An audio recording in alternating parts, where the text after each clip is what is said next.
सर्वांना नमस्कार. मी Pravin Digambarrao Borade, उपशिक्षक doctor CM Mehta कन्या विद्या मंदिर कोपरगाव. तर इयत्ता 10वीसाठी अतिशय महत्त्वाच्या समजल्या जाणाऱ्या तसंच अतिशय प्रतिष्ठेच्या अशा राष्ट्रीय प्रज्ञाशोध परीक्षा म्हणजेच NTS या परीक्षेचा अभ्यास आपण करत आहोत.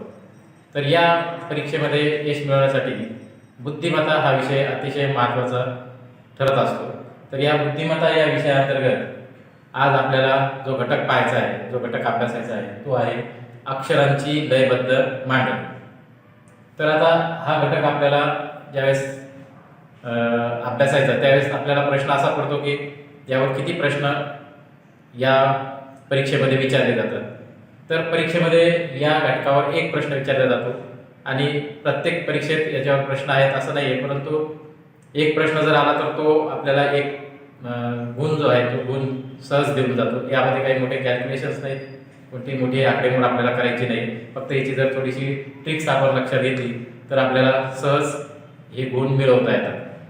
म्हणून हा प्रश्न जरी परीक्षेमध्ये जास्त मार्काला नसला तरी तो कमीत कमी वेळेमध्ये जास्तीत जास्त मार्क देणारा प्रश्न असल्याकारणाने तो आपण या ठिकाणी तयारीसाठी घेतलेला आहे.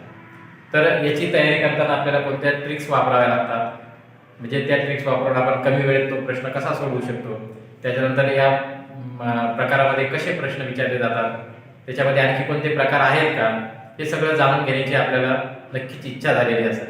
म्हणून मग आपण पुढचा अभ्यास करूया आणि लगेच हे सर्व या प्रश्न प्रकाराबद्दल अधिक माहिती जाणून घेऊया.